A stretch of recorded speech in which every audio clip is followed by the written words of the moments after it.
rivalries. This time it's Nations Divisions. My name is Delda, and with me I got the lovely Faluar. Hey, Hey guys, hey Dilda, what's up?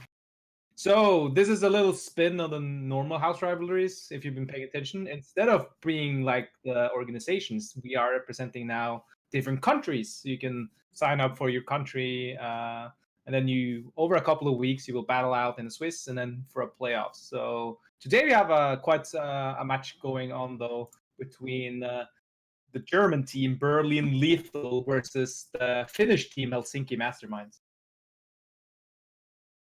Yep, and they have two very interesting lineups with Helsinki Reds bringing Helsinki Masterminds. Sorry, I'm thinking about the team, not Helsinki Masterminds bringing pretty much the strongest four decks in the meta right now with Control Warrior, Murloc Paladin, Combo Inner Fire Priest, and Quest Druid.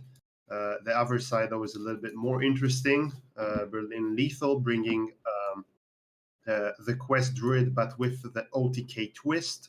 So if you happen to be on YouTube lately, you probably saw the very weird APM-y Pounce OTK Druid. That's what they're bringing. Control Warrior, OTK Paladin, and Quest Shaman. Pretty unique lineup, I would say. Yeah, and it's been built like this because this is LHS. So instead of usual, we had like specialists, we have conquest, and a lot of different formats. But now it's over to the last hero standing. Basically, meaning if you win with your deck, you can just keep on going, and it's you just need to knock out all the opponent's decks. And it's interesting to see they choosing this kind of decks to bring into this, but. We're getting jumping straight into the game here now, watching the Helsinki Masterminds versus Berlin Lethal. Yeah, and we obviously have Helsinki starting with their Murloc Paladin, probably one of the more swipeable or swipe capable decks around. If you draw what they have on curve, which is the Prismatic Lens, it's pretty hard to face against. They can OTK you, they can clear your board. It's pretty insane. Of course, as long as they get one War Leader and a Charger, but we can see that they have one of each in hand, which will make it a little bit less bursty. Yeah, the thing about the Paladin though is it has like a two-part punch basically, because the Paladin can, since it's Murlocs, you can just do the regular Syndrites as you see here now, like the double Murloc Tidecaller start, which is super aggressive into a War Leader. You can also do the Prismatic Lens into Tip the Scales, which basically just fills the board and requires an answer. And it has like the third combo piece. After you played two Tip the Scales, your deck is usually pretty thin. So you have stuff like Zephyrs the Great and Chef Nomi to close out games. So it is really reliant on drawing the Prismatic Lens in certain matchups, but it seems like it's looking fine to just have an aggressive opener as well. Yeah, like that Murloc Paladin pretty much does what aggro decks do. They curve out. If you have a 1-drop, a 2-drop, they can just beat you old school. And then if they have the Prismatic Lens cheap out to play on turn 4, turn 5, depending how they choose to play the Prismatic Lens, then they can just break the game pretty much. So if they're behind, they get the board. If they're ahead, they can kill you. And if they're, I guess, neutral on the board, they demand the board clear after that turn. Of course, we just see them playing aggressively and normally right now, pretty much beating the Shaman tempo style old school right now. They did, of course, play the Prismatic with the coin, so next turn we're going to see the breakage. Yeah, explosion on the board, basically. A little bit a shame since you have the two of the War Leaders. War Leaders are one of the best things to pull with Tip the Scales, but it's still going to be competent to just have an opportunity. And seeing what they draw here now, they really need some sort of AoE, but not pulling it. So I would guess the Haunting Visions is the pick then, just to have an opportunity to just wipe the board after this huge Tip the Scales turns that they're waiting for. Yeah, they're gonna be hoping for Lightning Storm.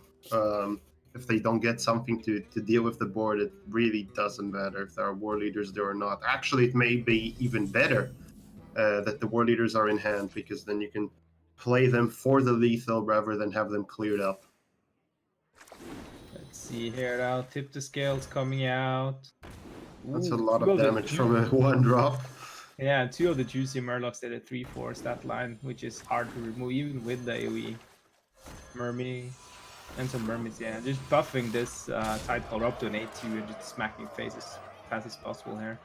And so we have a very sticky board with 2 3/4s and 2 1/1s that resummon themselves. I don't think there's an answer here. Forked Lightning is probably not going to cut it. Yeah, and Earthquake is too slow, I guess. Like even if Forked Lightning snipes the Tide Caller, that's not enough, because we know that there is a Murloc, a War Leader, plus a Bluegill Warrior in hand right now. It did snipe it though, which is nice, and they did get the Taunt Totem. Checks them a little bit here, but yeah, they didn't even wait to.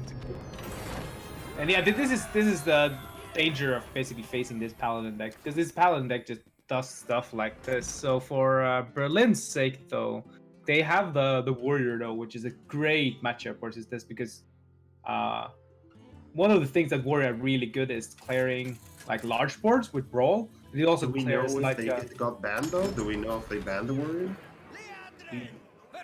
Okay, so there's no Warrior because the Warrior got banned. So pretty much this Murloc Paladin can find itself swiping the entire lineup. Yeah. Of course, if you bring that deck in LHS, it makes a lot of sense to ban the Warrior.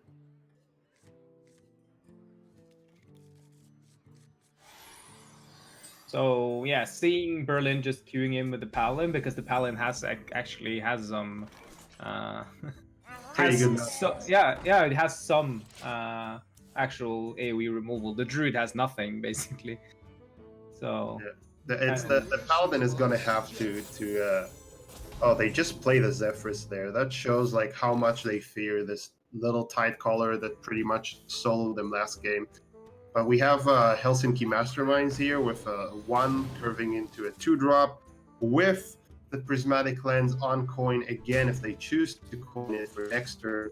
Pretty insane. Like they've had the Prime starting hands 2 games in a row, smashing the Shaman, and I think having a pretty nice shot.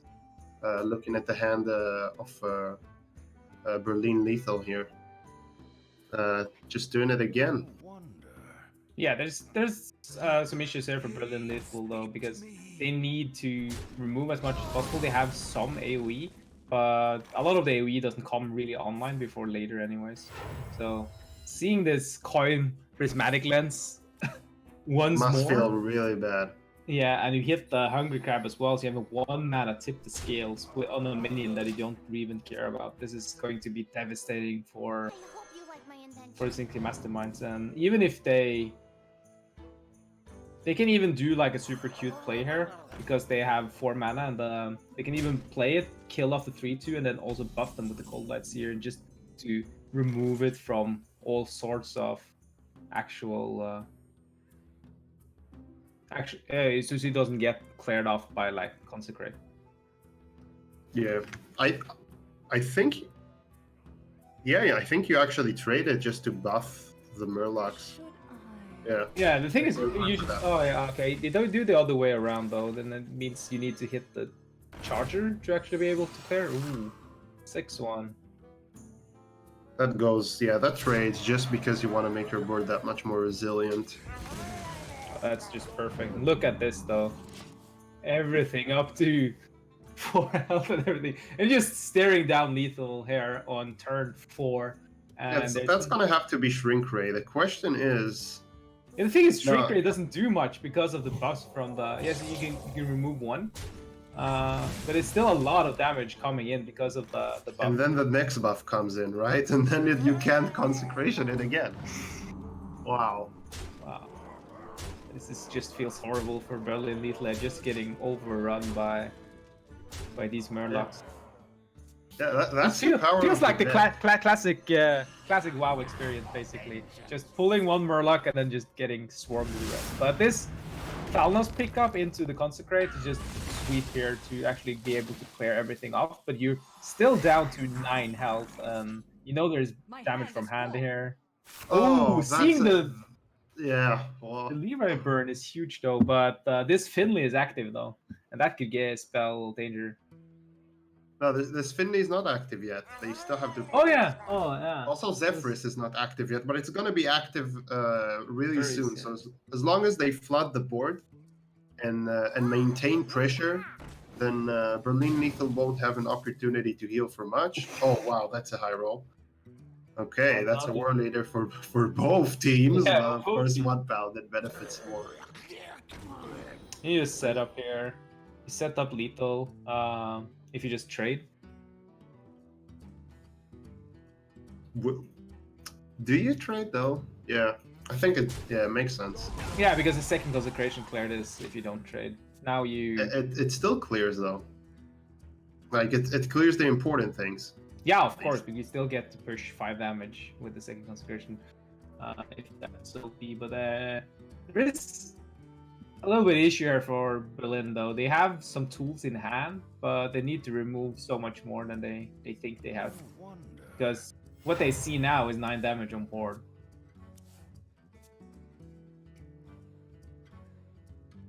And they didn't pick up their immunity yet, right? Yeah, they don't have it in hand. Timeout, yeah. Not in hand. 3 mana card, you see there is another War Leader, so it doesn't really do anything for you. So they're stuck here. They need to heal because, well, they look at the board, or they need to remove some damage from this board. So it's gonna be rough a few turns there now for Berlin Lethal. It's not out of it completely yet, but I'd probably just consecrate here. I think it's the best choice. If they go for the Crystal Smith Kangor plus True Silver, they're just dead to War Leader. yeah, but it's seen 2 War Leaders though. That's the thing. Yeah, you never play around it, right? You never play around it, but they're dead to 4 more damage. Yeah, they're dead to like double Grimscale Oracle. They're dead to so many things. So yeah, seeing how Helsinki Masterminds just plopping everything down, plopping it to face, and yeah, taking 2 quick wins here. Now, that's a very smart bring. The Murloc Paladin. The deck is just so powerful. It's an aggro deck. It's a Murloc aggro deck like any other. You curve out the Murlocs, and you win the game or you lose the game. But the difference is that the spike they can play at turn 4 or 5 is just insane power levels. There's nothing like it, I think, in the history of the game. It's even stronger than Call to Arms before before Nerf. Yeah, that's the thing though with this Murloc. It's like when you don't tip the scales and you don't hit your early 1-drops, the deck just basically falls apart. Because even though Paladin has the tip the scales and everything like that, they don't have like a good supporting amount of Murlocs to go with it. So it's really important to but with the tip the scales, you can basically high roll any matchup, and you can even win versus Warrior. If you just do a coin. And now they're coin finding prismatic themselves lens. again with a 1-drop, a 2-drop, and the prismatic lens. This time they can't coin it out though. No, so they need to wait to turn 5. Oh my god, turn 5. Okay, but we have an answer. We have an answer for Berlin Lethal. They're gonna complete the quest quite early, and then they have the board clear. Yeah, so they have the opportunities here now. Doing double 1-drop or just doing Sir Finlay. Sir Finlay is a bigger stat, and you know that the Druid is super passive the first few turns there. So it's going to look rough though. Looking at the Berlin as well, they don't have swipes. So it's only Starfalls that actually help, and Zephyrs, of course. If they draw the other tipless scales, this could be sad. Or they could Prismatic Lens into another Prismatic Lens, which buys Berlin Lethal another turn. So this Prismatic Lens will be a 50-50 to actually go off. This novice engineer is just. Oh my god. Drawing the The second one. deck though. broke. Well, I think it's fitting. It broke the game in the two first games, and now it's breaking itself. Oof. This is horrible though. You still play prismatic lens just to get the second one and Just to scare them, I think it's psychological. now they might play differently. Yeah, they can't be mad though. It has to happen sometimes, right? Who we see? Bees! Bees! You have an issue? Just play bees. They're 4 mana, so it means like because of they being on coin, it also means that the quest is finished after this turn, meaning Oasis Surgers is active, Starfall is active next turn. So you just Bees works really well with that spell. The question is, what would you play with it? I think you just save it anyway. Yeah, the Forbidden Loop is amazing for later as well. Yeah, so would you just play that on a small HP minion so you can capitalize on the experiment next turn? What are they doing now? They're setting up some. Looks like they're setting up Starfall. Yeah, looks like it. And they're also not clearing the Murlocs because they're really smart. They're playing around Swarm. They're playing around Tip the Scales. The prismatic lens that would be a literally for okay. Now they know, by the way, that yeah. They don't have to ever tip the scales in the deck, and they do know that they drew now. If Berlin Lethal can understand what just happened, they know that they have 2 8-cost tip the scales in hand because they just gave them that information that they drew the other prismatic lens, and the prismatic lens right now didn't draw any spell. Like, that's a big, information to the enemy. And with this hidden oasis as well, these oasis searchers will be able to clear up some of the most important parts of the board. Then you have the hidden oasis to heal your back, basically up to full. These two Warlock Morley. That's 4. That's 6. That's plus 6 damage. That's 8 damage right now with both War Leaders and the Gravescale Oracle if they had the mana. That's not enough even if they had the mana. So I guess you just poison it up. Poison trade. And play War Leader face just because you have to. Well, you can clear off both of these Oasis Surgers as well, if you want. With the Murloc War Leader and the Poisonous. Going into the 5-3 and the 5-4. Would they do that though? I think they're feeling like they're on a clock. They're probably going to keep the other attack boost for the turn 8, for after the turn 8, but they might have to play it first, just to respond to the boy status. So maybe they actually do trade. Yeah, because if they trade now, it basically secures the War Leader being safe, or at least in their mind. Yeah, the Berlin Lethal will have to respond to the War Leader, and then that means they're not developing. I don't like this though. Trading one and not the other. That's super weird.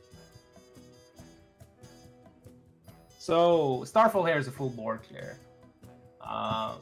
If you do it with Flute, how much mana do you get back? You get like 5 and then you kill one more, so you get 6 mana back. So you can just basically get everything back. So you can play Hidden Oasis and Starfall with Flute, if you so pleases. And that's going to be a pretty huge turn, I think, which is going to be backbreaking for Helsinki. They're probably going to do it. You can even do it with bees. You can do it with bees as well, yeah. Yeah, you can. I don't think you need to. It's just a waste of resources, but apparently they are. Maybe they're saving the Starfall, I think. I think they're just going for something more minor. Yeah, Raph. Okay. And they chose to do it this way. It's not a mistake, just because they needed those beasts to die for the mana generation. Yeah, getting this, like removing most of the board, putting up a taunt. saving the Starfall as well because they know it's a tip the scales in hand. So But then it plays to the Toxfin quite nicely. yeah, true. Can't play around everything though.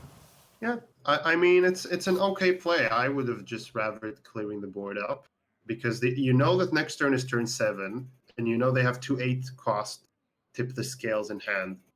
So I would just clear the entire board and then develop. So they have to deal with your taunt on turn 8 and not before, because now they play tip the scales. There's probably not going to be a taunt on the other side, just because they gave them the opportunity to tox. And this is going to be a sweet Talna Starfall if they so want to. Thing is, like, saving the Talna Starfall for the next turn is also going to be pretty huge. Seeing as you can still remove quite a bit with just the hand there for building lethal. So saving the Starfall because you don't have swipes, you don't have anything like that, so you need to use the Starfall for the tip scales. So Ferocious Howl first. Ooh, pulls the flute. Good.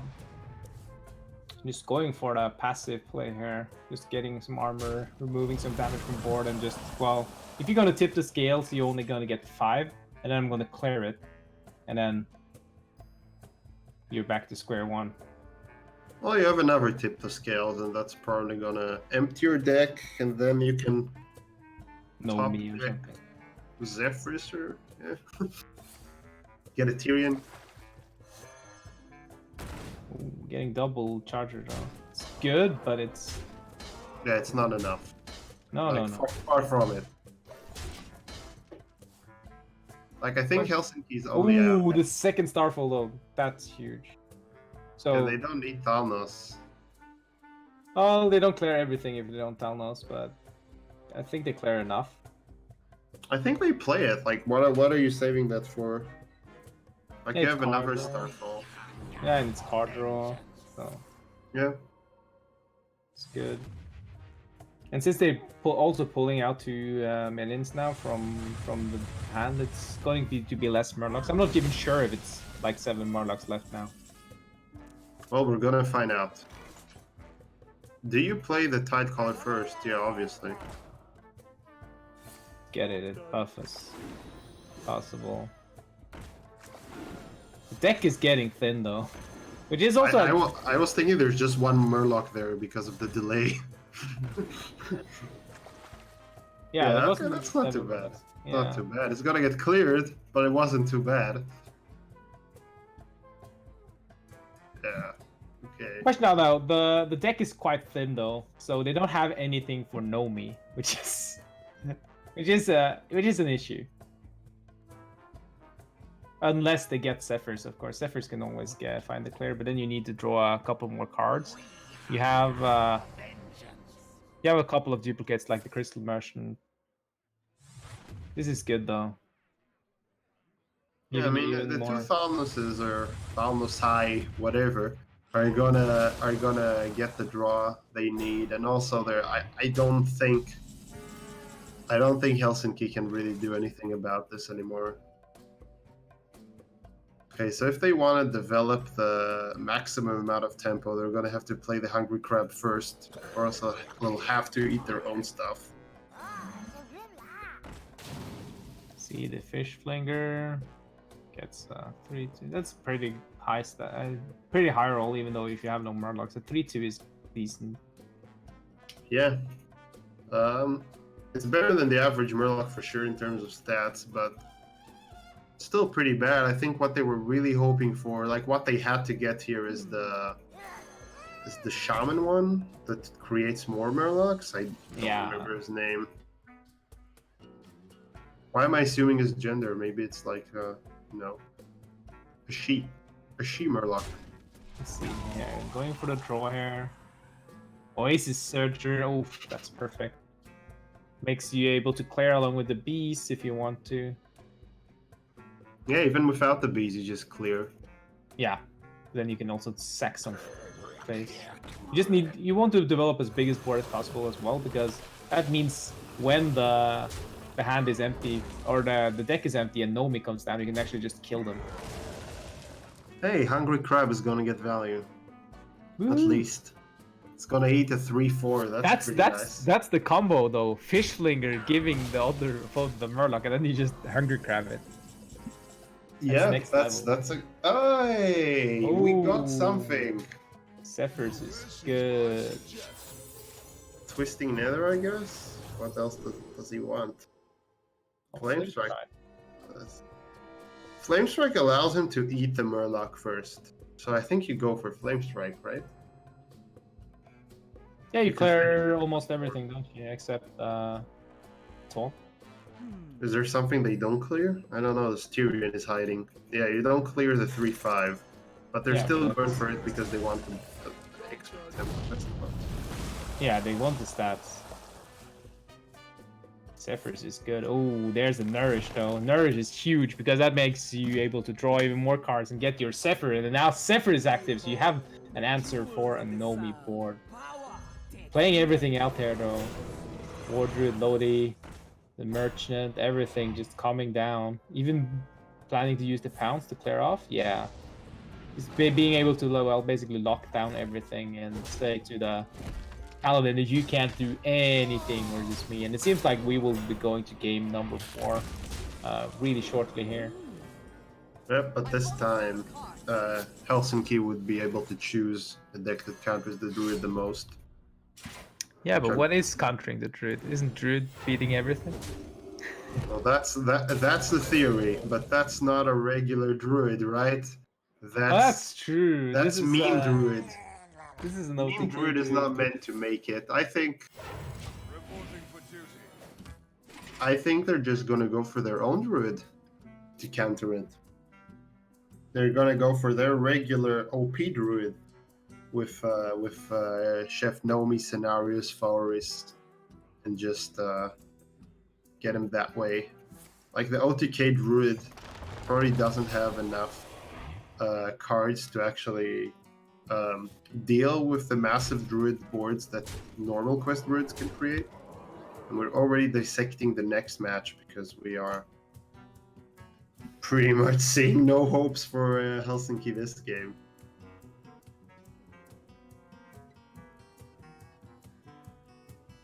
Like if they get their Nami, you know, if they survive to that point, they're gonna play Chef Nami into an already existing board that can trade better. It's not but they also have Zephrys activate, right? Which Zephrys is gonna give them either lethal or clear. And at this point, I think it's lethal, right? Savage Roar should be lethal. Savage Roar is lethal, Fireball, yeah. Yeah, it's just game over. Zephyr is lethal every day of the week here. Every hour of the day.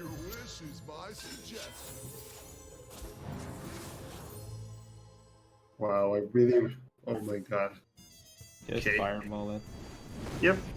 So I would have gone for the Wind Fury for maximum flex. Style points, yeah, basically. Getting that hidden noise is just smack you in the face twice. But yeah, that's up to 2-1 here. Paladin finally falling down because, well, it basically played itself. Drawing both the tip the scale for 8 mana is not how you win versus Druid. And it's a good matchup as well. Like, the Paladin really beat itself. It had a good start. We thought it was gonna swipe, or at least I thought it was gonna swipe, and then the double tip the scales off the top completely destroyed its hopes and dreams. And now I'm assuming they're gonna pick their Druid because their priest was banned, but we are stepping into the next game and we're seeing they actually went with the Warrior. Yeah, so... this is kind of weird though, because a lot of people say that Quest Druid is favored, yada yada yada, and then you have a lot of other people saying that the Warrior is favored. And yeah, but this is not a Quest Druid. This is an OTK Druid with the Quest, right? But it doesn't do regular thing. Yeah. So what is the plan with the Warrior here? I think the Warrior just knows that the Druid doesn't apply pressure. So as long as it gets like a relatively normal amount of armor, the Druid is just not gonna be able to APM its way into lethal, right? So they're just gonna run out of time and they're not gonna get enough damage with pounces to kill the Warrior. I think that's why they picked the warrior, because it's like safe. First, they're going to have taunts, which is like armor. Then they're going to have enough armor by the time the druid will be able to execute the OTK, and then the druid won't have the time. So I think we're going for a long attrition game. But maybe I'm wrong. Maybe the warrior will just be able to smack its way. Either way, I think it's favored for warrior. Yeah, that's a special thing as well, because like a lot of people are basically playing warrior now, and it is a control deck. Like, it's a heavy control deck with like taunts and a lot of removal and all that stuff. But warrior can also just curve you. It's 1, 2, 3, 4, 5, all the way up to 9, and then just kill you. Like they included stuff like Alexstrasza to be more aggressive, because setting up 2 Armadillos, Tomb Wardens on turn 8, and then Alexstrasza turn 9 is a huge thing to do. Yeah, I think the main point, the main tipping point for Control Warrior was just the inclusion of Armadillo and Tomb Wardens. Of course, with the Frightened Flunkies, like that package added a sufficient amount of minions to allow Warrior to do such a thing. Because up until now, it was only Bomb Warriors who were able to curve out and kill you sometimes.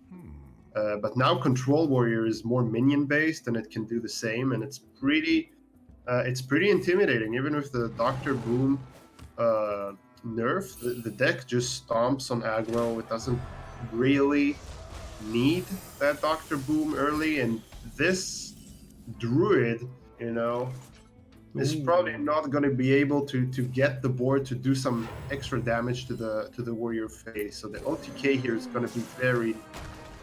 Yeah, okay, we're seeing that, by the way. So you see the Armadillo coming down, though, coined out on 5, and 3 taunts in hand, though, that all getting big buff. And you also see other of the important cards there with the Dr. Boom, with the Alexstrasza, everything in hand. Everything coming up Helsinki now.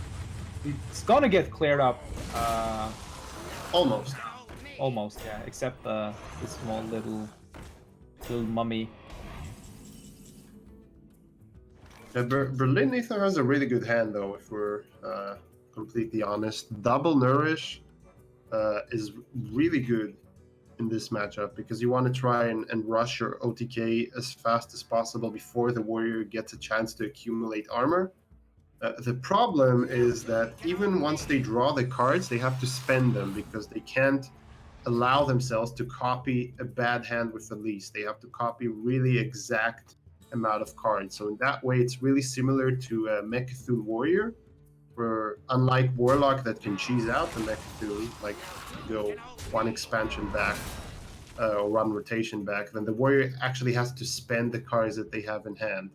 So the same thing goes for this Druid. If it doesn't spend the bad cards, it can't actually create a situation where they can OTK. Let's see now, though, from Berlin Lethal, though, they just used the Starfall, which is the only AoE removal. And now we see the curve here coming in from Helsinki. It's a Mani Warbear that's been buffed. It's into Tomb Warden that has been buffed, and then into an Alexstrasza or Dr. Boom. So That haven't been buffed. No, they haven't been buffed, unfortunately for them. But it's a lot of card draw, though, going for Berlin Lethal, and ramping themselves up to 10 mana is going to be huge as well. We're just going to be seeing them throwing away as many cards as possible every turn, keeping just what they need for the OTK. Yeah, so the OTK is what they need Floop, the spell Floop. Yeah. They need the 3/4 Floop. So they need both Floops. They need the Elise, they need Pounce, and they also need Beast. And then they can just cycle those. And the Experiment, right? Yeah, the Floop. Yeah, they need Floop. Yeah, both. Oh, it's Floops. Okay, both Floops. Floops, yeah, right. Glorious Gloop, and Flabidinous Floop. Yeah. Okay, so the Gloop and the Floop. Yeah, basically. So they need both to be able to, and they have Beast now, and they have like most of it now in hand, but they need to like get it down. They also need to draw all their duplicate cards, because they need at least to activate. So there's a few things that needs to be done here. Time waits for no one. Yeah, I like that play. They need to empty their hand just a little bit. And they don't want to, they want the draw still, so they're probably going to float a mana, so they don't want to heal themselves and summon a 6/6 taunt. Yeah, And they have another copy of these. Yeah, that's pretty good. Clearing off most of the stuff there. It seems like a good plan going forward. Yeah, and these one attack mobs, one of them gets hit, and the warrior has 0 armor coming into turn 8. Of course, the taunts are going to be able to stop the attack, right? Yeah, 2 Mordens are big boys. They've been buffed by the arm. The new Dillo card, which is huge, and that they also have Dr. Boom coming up. So, and they have a shield blocks. They have opportunities to get some armor in a pinch, and they know they got some time because this hand needs to be much smaller before you actually start doing the combo. Yeah, that's a really brave deck from Berlin Lethal. I think it has Zananananan written over it because he's been really praising this deck and its performance and that. He is really a big lover of APM decks, Priest and Druid and all the other ones that can do stuff like that. Yeah. So Zananananan is playing in Berlin Lethal, obviously, and I'm sensing that this deck is his creation and his inspiration. His little baby, yeah. Yeah, so Senananan and Explain, which is like the cornerstone of German Hearthstone, basically. Both are huge combo players. And I'm not sure who's piloting at the moment because when they get to probably actually the turn, right? Yeah, when they get to the turn, they need to work fast. And if you want to know who else might be playing in those teams, you can do exclamation point teams in the chat here on Twitch. Yalio on Twitch. On Twitch, mate. See here now, 6/7 Eternium Rover with Lifesteal, Rush, and Divine Shield. That's nasty. It's gonna get hard to get through, but that's pretty desperate though. Like usually you'd save that kind of play for far later. I think they just wanna play Dr. Boom and they want to create this threat. So you just want to make sure Berlin Lethal won't develop anything annoying on the board. Yeah, it gives him some armor now with Yeah, they're giving them 6 armor. That's quite decent. Of course, yeah. If they didn't want to play Dr. Boom. Yeah, they didn't want to play Dr. Boom last turn either because it's better to just play Dr. Boom when you have some armor so you can shield slam with it as well. Because so 10 mana you can shield slam with it and they can just shield slam this 6/6. Yeah, that's paying off a lot for them right now. That saves them 6 damage. So now oh, that's the hero power they wanted to see, but not in this turn. Dr. Boom is costing 9 right now. It can't press that button anymore. Turn you play it. Now everything is glowing actively in the hand of Berlin Lethal, though. Let's see, they do have most of the stuff they need for the combo. They just need to rid this hand of a lot of junk, basically. Yep, that's what they're gonna do. The warrior, on the other hand, is probably feeling pretty confident now. Like yeah, with the Omega Assemblies, the hero parts. Yes, a lot of stuff going for it. The thing is... Oh, that's nice. Galvanizer is nice. Security Rover is nice. Yeah, this is a good picks. Like the Galvanizer is really good when you have 2 Omega Assemblies in hand. You can just rip. Yeah, I think you just play 2 Wardens here and not Ray. Just keep them, just to absorb the damage. And next turn you can go double Omega Assembly with Galvanizer. And just say hello. Let's flood the board. Time for a master plan. It's an opportunity here. You need to think about this fast. Like they can't clear now, but it's a horrible clear basically. Oh, they're actually clearing. Okay. I guess they really want to make sure they don't get that 6 damage. Fair enough. Okay. Now, Zephyrus is going to get played. You just need to empty stuff out of hand, I think, for Berlin Lethal here. Yeah, it just gets a Tyrion, right? Tyrion and... Yeah, Tyrion is perfectly fine here. well, I wonder what else it will get. Like a Brightwing? No, Gorhal, Okay, Tyrion, Tyrion. Defender of Argus, yeah. Tyrion is solid. Good, solid minion for 8 mana. Yeah, I think it's always Tyrion. Like, Gorhal is... And they probably also check. They need to like do like an extra check because if Helsinki is running any weapon removal, which they don't, so that's not the danger. But just like stuff like that, which is good. They're actually picking the Gorhal to be able to punch even more. They're Mimi all the way.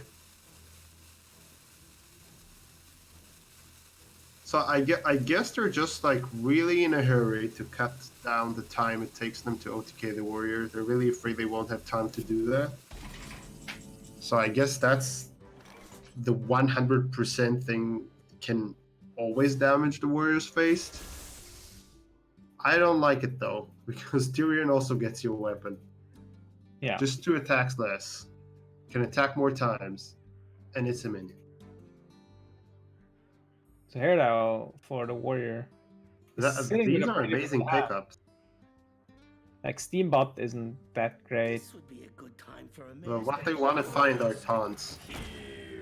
Yeah, it's a good taunt. Same with the Bronze Gatekeeper, which is also another taunt. So you have the opportunities to get some taunts there and just get in the way. You know what they want to do, though. They're your opponent. They're out of cards, and you know they have the combo now. Yeah. The Wardrobe will be played, I guess. That's pretty genius of a play, by the way. Like, I mean, I don't like it right now, but it like if they played this Steambot or whatever his name is. What is the name of this thing? Unpowered Steambot. Unpowered Steambot. Yeah. If they played it at the right moment, this could have been magnetized to become something almost insurmountable. I think. But yeah, the thing in there here now, though, Helsinki has every card it needs for the combo. The thing is, though, that Berlin has everything for combo. Helsinki needs to put up at least 2 taunts because of War Druid Lodi just being there as a threat. Well, they need, I think, more. I think the bees just get rid of the taunt, right? Oh yeah, well, it depends on the taunt though. But you can do infinite bees. Yep. So they can get rid of any taunt. I mean... So let's see here now. You just need to get enough HP to not die within 2 minutes or 1 minute and 30 seconds. I don't even remember the time of the time. The thing is, like, you could actually... Well, the problem, like, the War Druid Lodi here makes it really hard because one of the good things you could do here now was, like, the Bronze Gatekeeper with Brilliant Nullifier and just have a super safe board. Another thing you can do is, like, I guess you can Galvanize your Brawl and hope you win, I guess. I think that's exactly what they have to do. It's another one. Because no matter what taunt they set up, it's gonna get killed off. So yeah, I think it's gonna have to be Brawl. Or they just hope that Berlin Lethal doesn't have enough APM. Yeah, they hope it doesn't have enough time, but the Lottie is still at 40 damage it can go face. Yeah, they won the Brawl. That's pretty good. That buys them some more time. Yeah, there's also it makes it awkward time-wise for Berlin Lethal here now because they need to go fast now. Let's see, Elise. I don't like it though. I think you have to go for them not having the time, and then you play it with the untargetable taunt. Well, the Berlin Nullifier would die to the Lodi every time because of poisonous. No, I mean you do the brawl, and then you hope next turn they can't kill you in one turn. And then Oh, you yeah, just yeah. I mean, that doesn't really change anything. So now it just depends on how much APM Zanananan has. Does he have enough APM to type Zanananan really quick? Okay, we'll see. He's going for it though. 11, 13. He needs to get to 46. That's a I'm sorry, lot but of damage. did they? Wow. Hand Explorer? This is like, this combo. It's a fun combo, but I'm just guessing they. How much damage is that? Are they gonna do it? I don't think so. The animations take too long. Is this happening? Need a hand Explorer? I don't think it's happening. well, there's still animations going. The rope is done, but the animation is going. We saw them actually pointing face. I'm assuming. Yeah, I saw him pointing face too. I don't I'm not see sure it if it's being enough 46 damage. a lot more. Need a hand Explorer?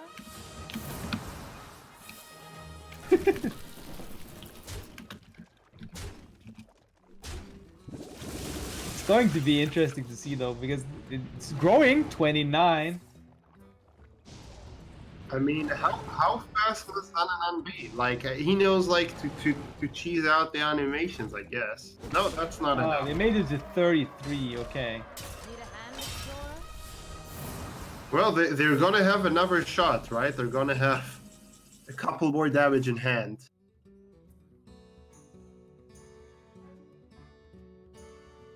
Yeah. So yeah, as you said, if they went the Berlin nullifier with the taunt thingy, the thing is like there's also a lot of damage on board that can just push through any taunt. So Let's count how much damage they have with pounce. They have 3, 4, 5, 6. So that's 12. That's not even lethal as long as Helsinki clear the board, because they don't have the druid hero power, right? They don't have it. no, Oh, but they do have Elise though. They can Yeah, duplicate it, Elise, so they it's can way more. duplicate. Oh. They basically Oh. have, yeah. So they must realize that doesn't win them. They still lose the game. The Helsinki is gonna lose. This is amazing. This deck just, wow. Wow. Yeah, they just lost the game. That's crazy.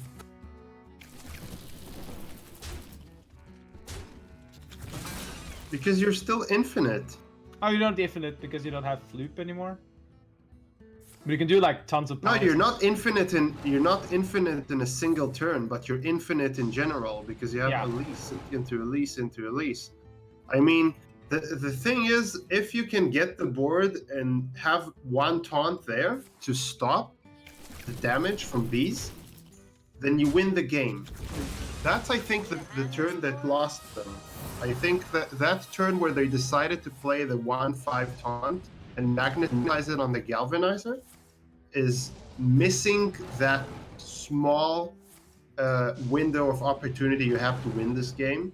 Like, if they went for the line I suggested, I think they would be just fine because Berlin Lethal wouldn't be able to hit the face right now. Oh, they would because of they had so many stuff on board that was there too. But yeah, they could do it like another turn. But like, Berlin played it perfectly good though because they basically went with the Loti the turn before, so they can push through like Berlin nullifier taunt. Anyway, as they kept it in stealth, just basically to be able to push through, and then they just did the whole combo there. Okay, so it's Druid versus Druid now. I think that's the matchup Helsinki Mastermind should have went for. Yeah. But let's see if it actually pays off. I think the regular Druid is favored here, just because the explosive turns you can do basically. Yeah. You're just gonna have big board after big board, and if Berlin Lethal doesn't have an answer for one of these turns, they're dead. Yeah. So it's going to be interesting though because this was a really like with the versus the warrior, doing the combo really well. They really show that Satananan has been working out this combo, probably at 24-hour fitness, I guess. But it's been it's been great seeing like all these quick commands because I miss these. You remember Topsy Turvy Priest was like kind of the same thing, and I love it. The deck is limited by your skill as a player, your APM basically, and it's so fun to watch these kind of decks just being resurrected again. Yeah, I'm actually surprised how unintuitive it is because even after like you hit the face once, the feeling is, yeah, OTK decks, right? You don't kill your opponent in one turn, you lose the game. But not this deck. This deck can OTK you again and again and again because as long as it doesn't die to fatigue or has something that kills it, it's just going to be able to keep creating that massive amount of damage through infinite Elise and 0 mana pounces. Yeah. So I actually didn't factor this in. I think you still can beat it with Warrior quite comfortably, but that game just went for Berlin Lethal like in a very impressive way. So the meme deck is pulling some weight. Yeah, fun to see. See it going for almost killing it next turn with the hero power here. It's going to be important going forward. Just get this card draw out of, because you know when they get through the whole deck, you're basically dead. So yeah, that's a really good start for Berlin Lethal here. Like the Zephyrs is not a really good pickup. And the Gloop's Glorious Gloop, I think is the name, is not a good pickup, but they completed the quest really early and they did draw, right? They have Thanos and they had the Merchant, so that's really good start for them. The other hand, Helsinki Masterminds don't really have that opener. They're going to have double 5/5s, but they're going to land on turn 6, which is rather late in Druid standards, especially in the mirror. But at least they're going to be the ones developing tempo first. It's not like Berlin Lethal blew their Oasis Surgers. Well, never mind. Speaking of it, never mind. Yeah, this Oasis Surge is just playing for tempo. 10 stats for 5 mana, that's pretty good. It's a good call from Helsinki though. That Innovate is huge though. Being able to play the Innovate Power of the Wild if you want makes this so much better because you know your opponent doesn't have to swipe. Meaning if you do the Innovate play here now, you can basically value trade everything. Only thing that punishes you is Starfall.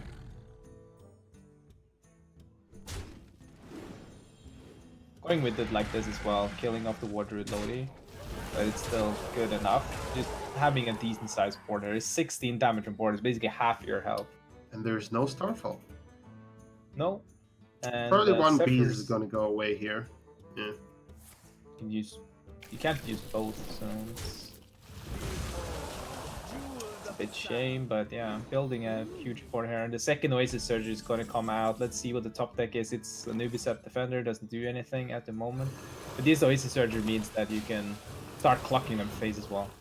Because what you want now is just, yeah, use the rush to clear off the minions and then just clock them for 10. Basically setting up a situation where there's so much damage on board that you need to answer it. And there was no Starfall last turn, so you know that they have problems answering it. But speaking about Starfall, here it comes. But it only removes 2 minions. Yeah, you can use Floop's Glorious Gloop and then you clear everything, but you lose your win condition, so you can't really do that. Maybe you just heal your face and summon the 6/6 taunt. It might be enough. It's really bad though because one minion trades into it nicely. I think they have to do this. Yeah, so we see the Starfall coming down, clearing off. So you remove 11 damage from board, or even using 1 pounce because you can always duplicate it, get more. It's good, but you're still stuck with some damage on board, and you couldn't clear everything, and you always feel bad when that happens. Yeah, you just play that maximum tempo. You heal your minion. 'Cause Yeah, and you wanna- set up for a perfectly good scenario this turn, next turn as well. Like this. And this there's no good removal for that. I don't think. Like they can't. Oh my god! I keep saying that and it happens. the sick. Yeah, they don't have their Oasis Surgers. They draw Yeah, the the Oasis Starfall wouldn't be enough though. It only removes this a little bit. This is more, but with this scenarios just coming down, you're gonna just get clocked straight down again. Yeah, and the 8/8 will be the one trading probably. No, you it's can trade it 6/5. like that. You just connect more phase. You're just setting up lethal once more. There's nothing. That's Like- that's What can Yeah, you sorry. do though? The rat. I don't think you can do anything. Like you have to spend your bees here and they and Yeah, and you don't have Talnos either, so you can't get like the lucky Talnos out. Yeah, you're just dead big to the flute pair, and it seems like unless no, the war druid that's low not enough. not enough, no. Like you can no, it's not enough. They're just dead. Unless They they see spend their win condition, which may give them another turn. But not really, because there's a swipe and another scenario. I think that's But- pretty much it. Like I think the matchup is so much better for regular quest word. I'm just baffled they didn't queue that up first. Well, they thought they might have it with warrior. They didn't expect Sanananan to be this worked out for this. Okay, they're doing the beast play, They realize they have to do this. doing like everything they can to survive here.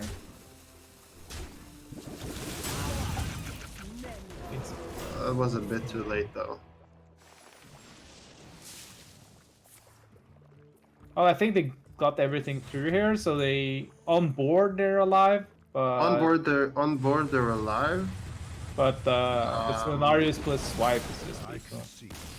They're not alive on Oh, board. they didn't get attacked. They didn't get attacked. So yeah, that was it for that match. So we saw the combo druid actually doing something. He won 2 matches, and we saw the combo going off. So it was really fun to see. But in the end, the regular quest druid just seems like a bit stronger, just because of higher tempo plays and less of the card pool being used for stuff like draw, because it's basically just, well, I rather play something for tempo than just for drawing. So Yeah, I mean that druid is pretty slow because it's an OTK deck. If there's another deck that develops big, juicy boards just like regular quest druid, then you're pretty much a goner. I mean it's like a really bad matchup, and I suppose none of us anticipated how good it was against warrior in reality, because it can actually keep doing that infinite combo even if you don't kill the warrior in a single turn. So really kudos to them for bringing that deck. yeah, which it's proved itself quite nicely. and it's like really fun to like bring something different, bring something that, like, they queue the warrior into it, which means they wasn't sure if it was actually favored or not. And I think Sanananan and Explain was just, well, we can beat warrior. They had a plan from the start, from the get-go, and they just had the plan set out, and just everything going their way, I guess. And as I said earlier, probably a lot of it comes down to practice and working out, because that combo needs to be done fast. They managed to get, like, what was it, 34 damage or something? In 33. 33, they yeah. managed to do. And that was Yeah. with Gorehowl, so it's actually less. Yeah, and getting through a taunt with bees instead of just cycling faster and everything. So Yeah, I mean, I don't think it really matters if there are taunts. Like, it only matters if you can target the taunt, and then you're pretty much screwed. Like with the Beryllium Nullifier. But yeah, I think it's a really cool bring that proved itself. I think Murloc Paladin is a deck that's really proving itself in Conquest or in any format. Really, very strong deck in general. I think it's strong for all the wrong reasons, but it's strong nonetheless. Just being an aggressive deck with that game-breaking turn 4s and 5s. Also proved itself quite nicely. I think the big disappointment, I wouldn't say big, but I think Warrior is kind of like not really performing as it used to against Druids and against Paladins. I think it's just like, I don't think it's a Dr. Boom nerf. I think these decks are just becoming more refined, more broken, and yeah. It's interesting to see as well. Well, quick shout out to our sponsors going into this. As I talked about already, 24-hour fitness is where you can practice your APM skills and get the strong, healthy fitness you need to play Hearthstone at a high level. We also have GameStop, which has actually started a new program now, which features coaching, which can coach you into playing a lot of these decks. Their Hearthstone section isn't completely up yet, but they have for other games if you want to get better in, for instance, Fortnite. And last but not least, we have Match Reno. One of the basically, it's a Kickstarter for tournaments or esports events in general, which is basically you can apply for your event to get people to fund it. So you get like prize pools, you can pay your casters, which is important to always pay your talent. And it's a great platform to actually also publicize your event, so you get more people to attend, because, well, that's why you have the events, isn't it? So that was a great thanks to all the sponsors going into this, and we will have one more match going today, but that will be 2 other casters, which is going to be Wicked, Good, and Necra. So catch you on the other side. Aye. See you guys later.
Hello, everybody, and welcome back to the House Rivalries Nations Division. My name is Nekra, joined by the one and only Wicked Good. How are you doing, Wicked, and are you excited about this second set of today's matches? I am super excited. I've been looking forward to casting since the nerfs, and we got some pretty aggressive decks coming up against a couple of control warriors. So we're gonna have immovable object versus irresistible force today, I guess. Ooh, But boy. I'm really looking forward to it. Yeah, sounds like we might be defying some of the laws of physics here with this next set. And it's so hard to beat that first set that we watched, but let's tell you what's going to happen. It's going to be the London Quick Draws versus the Madrid Mages here for this Nations Division showdown. We are week 1 of 7 for Swiss, and this is just where it all starts, Wicked. They've got a great setup for today if you want to talk about some of the decks that we're going to be seeing. Yeah, so London is brought a Control Warrior, a Tempo Rogue, an Overload Aggro Shaman, and a Highlander Hunter. And the Overload Shaman has been banned away. And then Madrid has Tempo Rogue, Quest Shaman, Combo Priest, and a Control Warrior. And their Control Warrior has been taken away. So, Wow. looking at the rest of that lineup from London, not a complete surprise.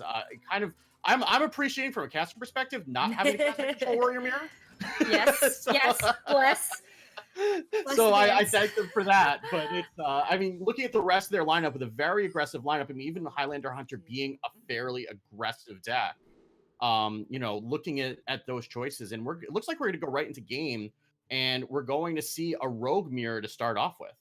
Wow, the Rogue Mirror is pretty interesting because, Tempo Rogue is just one of those decks that can really start to run away from you if you have the right pieces. And if your opponent doesn't have the same ones, then yeah, you might just be taking that first match here. As we are playing Last Hero Standing, it's important to note that whatever deck you win with, you need to win out. It is a best of 5, so regardless if the Madrid Mages or the London Quick Draws do end up winning with this Tempo Rogue, they'll have to win with it again. So that's super exciting, and it looks like the Mulligans are in, and we're ready to go.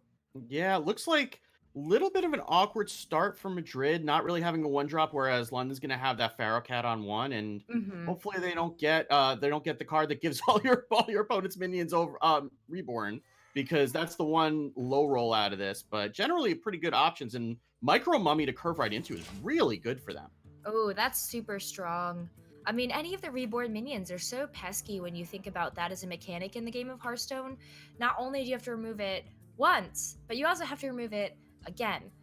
So that's just such a pain in the butt. At least Rogue is well equipped to deal with those minions that do get reborn because of their hero power. But if you're looking at the hand now for Madrid, they might be able to play a Pharaoh Cat themselves, but it does keep them behind a little bit. Yeah, they don't really want to be playing that off curve, but they don't really. I mean, the other option is just Dagger. I don't think they want to spend an Eviscerate on this, and not really much else going on. I guess they are going to Dagger, and they're going to run in just to take the 1 health off and try to keep the board at least a little bit under control. But I imagine that Micro Mummy is going to have something to say about that. I think you're right. I think it's going to say, you made a mistake. Is that what Mur means in Murloc? Yeah, Mur. I mean, whenever you see any type of Murloc, yeah. I've been playing a lot of WoW Classic, and yeah, I think that's exactly what it means. When you hear that battle cry coming for you, you get right out of there. You don't want to deal with the the Murloc. So that Henchlife Thug's going to come down, be a 4/4 to challenge us on board, but that Pharaoh Cat into the Eviscerate looks like a really clean way for London to clean up that 4/4 if they want to. What a great draw! Like, not only did you get the 1-drops that you were really looking for, you got 2 of them. The other 1-drop that exists in both of the versions of this deck is the South Sea Deckhand. That would also be pretty helpful, but I think that the Pharaoh Cat just does a much better job trying to set the tempo of the beginning of this match. Yeah, and they are looking at that deadly poison, maybe looking to do something with backstab, dagger, deadly poison, just to preserve the Eviscerate. It looks like that might be the play. That's reasonable as well. That also helps them get the Dread Corsair down with that other mana from the coin. So pretty powerful turn there for London. That is a super powerful turn for London. If you're looking at what Madrid is going to have to do in order to come back from this, I think it's like you're hoping to draw something powerful out of your deck that is on curve. I don't know if that was quite what you were looking for with the Dread Corsair, but it does slow down the pace a little bit if you do decide to play it. Yeah, I mean, this in terms of playing around what they're expecting on turn 4, London, which with either the Cutlass or the Waggle Pick, gets that taunt in play if that was what was going to come down. And it is not going to be it. Restless Mummy off the Pharaoh Cat is going to be fantastic for Madrid, though. Not this turn because they don't have the mana for it, but that is going to clean up a lot of stuff on board and help them claw back into this game. Ooh, that is going to help them claw back quite a bit there. I like that play a lot, but I still think that there's a bit of momentum that London's established up to this point with the double, Pharaoh Cats, that I just think that this is going to be a really difficult game for Madrid to come back from. But it's not impossible. You've got Sap, you've got a lot of tools just waiting once you get more mana that will start to roll the ball for you there too. Yeah, interesting. London played that Life Drinker very quick, and now they're thinking about what to do with this dagger, if they want to take out that Pharaoh Cat or not. And I mean, they're obviously not going to be playing around the Restless Mummy that's in hand, but that if they decide to leave that up, that is going to offer Madrid a full clear. Decide to go face with the weapon, brings Madrid down to 14. And I don't know that they have much of a choice but to use this Restless Mummy. I mean, they can get the Corsair down and then try to get something off of the Evil Miscreants. Or, I mean, even the SI7 agent, I mean, I suppose that takes off the Micro Mummy, but doesn't really handle the 4-3, and they're so far behind in terms of life right now. Yeah, well, the Dread Corsair coming down here is going to help to mitigate some of that damage potential. And you're right, having to just use the Restless Mummy now, you got to clear out that 4-3 Life Drinker somehow. So you may as well do what you can there. It looks like they're going to go for the full clear with the Restless Mummy. And maybe hit the Pharaoh Cat in to tap it away. Oh, using face instead. Risky play right there. Yeah, I mean, it makes sense. 1 damage, it preserves an extra minion on board. They're going to have to trade more things off. And now all of a sudden, London, they have the Leroy, which is stopped by the Dread Corsair, and they're going to hope for something really good off this Pharaoh Cat. Bone Wraith is probably not what they're looking for in this. I mean, it is a taunt, but it will protect some minions as they play them, but it's not really a more aggressive option that they were looking for. Something like the Rex Mummy of their own would be great to clear this off, or even like a Candle Taker or another Micro Mummy would be great. It looks like they're going to have to use this Eviscerate to clear off the Dread Corsair, just to clear the way. Oh, absolutely. I think that we're seeing, though, that London is in a good enough position where they can take a couple of turns to pivot. Like, they're still at 26 health versus the half of that Madrid has, right? I know that health doesn't last that long in the game of Hearthstone, but I think that they do have at least a turn or two for some breathing room. Yeah, absolutely. And not... there's a lot of options here for Madrid, but nothing really super appealing. They're going to have to burn one of these key pieces in order to combo off with the either the Miscreant or the SI7 agent. Oh yeah. And you really don't want to, you definitely don't want to be sapping the Pharaoh Cat. You really don't want to spend an Eviscerate on it. Going to play out the SI7 as a 3/3 in order to get the Lackeys off, but they're not going to be able to use them this turn. Shadow Step with Leroy, I think where they're a couple mana off, but that's a game plan if I've ever seen one. Yeah, I mean, I think you're hoping at this point just to get Madrid as low as possible if you do go for the Leroy Shadow Step play. And I kind of agree with it. I mean, you're basically putting the Madrid into a striking distance if you get your own Eviscerate. You don't even need to combo with it if you do get it off. I think it's really intelligent, and I hope London goes for it here. Yeah, and I mean, there's not really you're not really worried at 25 about giving them a couple of extra 1/1s. You Shadow Step it and give yourself an option to be able to combo off of something else. Seems really smart. Brings Madrid down to 6. Oof. And Madrid's got a board, but they are a ways away of being able to be able to set up a counter lethal. That Titanic Lackey and the Dread Corsair could help. I think that London's going to be a bit surprised that there is a significant amount of taunt in Madrid's hand. And look at how much damage is on board. That's 6, that's 5 minions there, plus the waggle pick. That's, 3. I can do math. 7, that's 7 damage on board, plus the waggle pick, which makes 11. And that's actually well within striking distance. And as of right now, it does look like London doesn't have a clean answer for that Dread Corsair. So this might have been the turning point that Madrid was waiting for. Yeah, and that waggle pick was huge because that lets them counter pressure. Because without that, they were Yes. going to have to just play out that Dread Corsair as a 4-mana 3/3 because they really just don't have another option. Knowing that Leroy represents lethal if they don't have a taunt in the way. So being able to pick up that weapon, play the Dread Corsair for free anyway, and then potentially still taunt up another minion if they choose to, it was really, really big for keeping them in this game. Yeah, it is huge, and they're gonna still be in this game. Look, plus 2 health and taunt. That is a 1/6 evil miscreant, and the only thing that London really has right now to chew through that health is gonna be that Leroy. But there is a way that they kind of need to play on the defensive here themselves, and that's gonna be with the 2 taunts that just placed on board. Yeah, the sap that's in hand for Madrid, that's the key piece that London is missing, is going to be really big. I don't know that so if they have to trade one of these 3/3s into the Dread Corsair and they sap the Bone Wraith, it leaves them 4, 5, 6, 9, 10 damage. So they're just a little bit shy. If they can pick up any sort of burst, A sap though? A double sap? Wow! Well, I mean, that's waiting for some kind of answer from your deck if I've ever seen one. And they by gosh, they've done it in a game where it looked like Madrid was waiting on the back foot a little bit. They have lethal. They have found Wow. it with a second sap from their deck.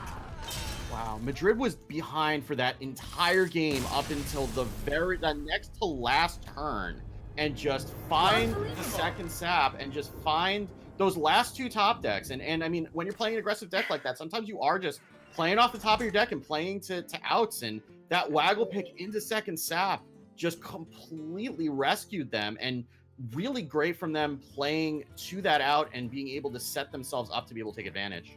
I think the biggest difference there was when we saw Leroy hit the field and get shadow stepped. All of that damage was great to push a face, but you didn't have enough mana to actually finish the job with putting the Leroy down a second time.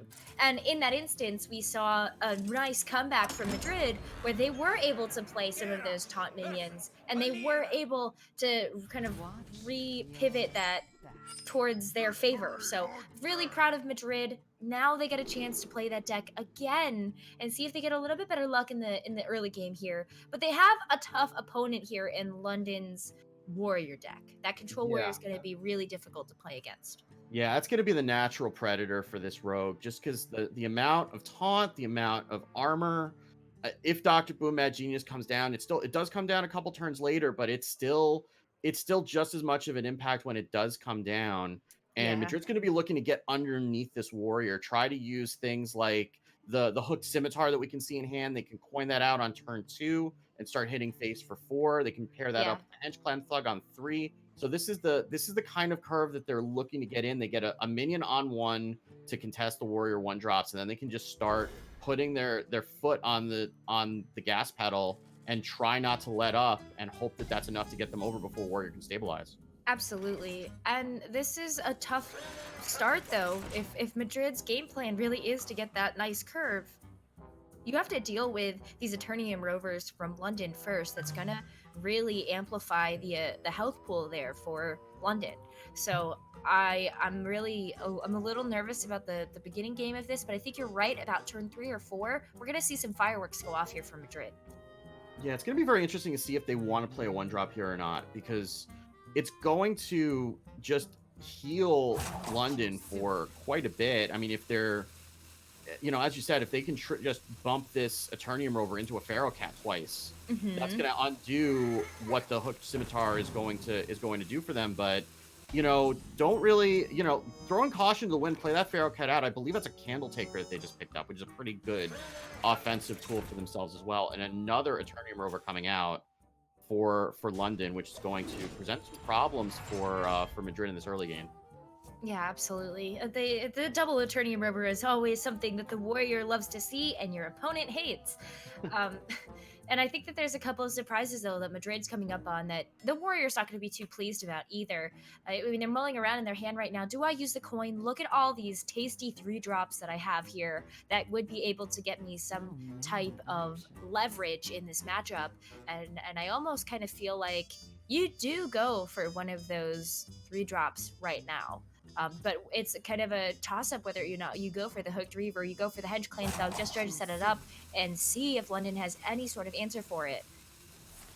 Yeah, I was thinking as you were saying that this was the line that might work out. You can coin SI here, take out one of the Eternium Rovers, it'll trade off the other one. Next turn you play the Hench Clan Thug, and then you can go deckhand into Hooked Scimitar. And that's a pretty good curve to be able to deal with this opening from London. But that the shield slam though. Yeah. Yeah. It's like, talk about top decks that we've seen coming in clutch. I feel like this is the perfect opportunity for London to really solidify their advantage in this matchup, get rid of the one hope that Madrid was banking on removing that Eternium Rover, and look at that, you've already got another charge off of it. 7 shield on top of your full health. Yeah, so they're gonna play the Candle Taker here, and that's pretty good. Actually, a better play than the Hench Clan Thug because that lines up better against the Restless Mummy. I mean, it's unfortunate that the Eternium Rover is living this long because the Eternium Rover can take off the other 1 health from the second half of the Candle Taker. Oh yeah. But it does, because the Hench Clan Thug just dies to the Restless Mummy and then leaves a 3-1 on board. So the Candle Taker is a little bit more resilient, and then you can still set up the weapon. You don't even necessarily need to swing with the Hooked Scimitar next turn if you don't want to. There is, I'm going to look in London's list just to see what kind of weapon removal they're running, and it looks like they are running 1 copy of Harrison Jones, but no weapons project. So you're only playing around that 1 card that they're going to have to play on curve if you do that. Yeah, and that's really not that bad, especially when you are the rogue, because look at how many options you have. You have Waggle Pick along with 2 copies of the Hooked Scimitar, and you're not scared about a Harrison Jones. Oh, okay, you remove one of my weapons. Don't worry, I have another one for you in my pocket. Let me get it real quick. So I'm not super concerned about that for Madrid, but here's Ziliax. Are you going to use it now, London? This seems so early, but you do need to get rid of that taunt. I mean, it's still a turn away from Triple Warpath, which would be the other way that they would deal with that taunt. And yeah, I mean, Greenskin in the hand will also make this a lot cleaner too, because that can just come down on curve and then allow Madrid to just use the weapon to clear this off. Still have the 5-1 weapon available for next turn. Can clear that with a Hench Clan Thug, maybe even Eviscerate if they need to. And another Omega Devastator drawn, and London's running out of answers at this point. I mean, they've got that Tomb Warden coming by. Just gonna play an Omega Devastator as a Mech Yeti, just to be able to get a body on board. Yeah, that doesn't never feel feels good. No, it does not. You and I were thinking the same thing there. That doesn't feel good, especially because it really is kind of fodder to that Hooked Scimitar. What are you gonna do? Like, just smack it? It just staves some of that damage away from your own face. But you're absolutely right about London, the control warrior, running out of answers to control this board. And I think we're gonna see Madrid kind of start to run away with that when they're able to get that Leroy Eviscerate in. You got another Deadly Poison. They just need one more. They just need one more weapon, and they're gonna be feeling pretty good about this. Yeah, and a 5-4 and a 4-4, starting to chip away at that armor. And there's the Super Collider. I was just thinking that would be the best draw in their deck, and there it is. Just that's how this entire series has gone up to this point. Just every turn, just ask Zephyrus for what you want, and he will give it to you without even playing him. Yeah, the perfect cards on the top of the deck every single time. But speaking of which, Yeah, that's gonna be a treat for later. We got to play Yeah. Myra's before we can get Zephyrus to come and actually play the way it was intended. But looks like just going to start pressuring with the Leroy, and interested. They're gonna hit with face. I'm interested to see if they follow this up with the Eviscerate or not. Not going to. Just going to throw the Leroy face, take the damage while it's available, while there are no taunts, and it seems like as good of a Tomb Warden turn as any. Yeah, I think you just go for it here. I know you're looking for some decks. You are looking for a buff, like this list in particular that London is running. You do have the Armageddillo, and if you are looking at something as heavy hitting as the Tempo Rogue as your opponent, sometimes you wait to use that Tomb Warden until you can actually buff it with the Armageddillo. But I think in this case, you're right that you just want to try to put some sort of blockade up between you and Madrid. Yeah, and just buy some time to get to like that Omega assembly, get the Omega Devastator online, because all their answers aside from the Warpath right now are not active until turn 10. And but I mean, you've also seen the Rogue expend a lot of resources throwing damage at your face. Absolutely. And Sap doesn't really deal with this. They're going to have to sink a lot of damage from hand into just one of those Tomb Wardens, and then get the other one down to 3 health to be able to challenge it with the SI7 next turn, maybe. We're running out of cards here too for the Rogue.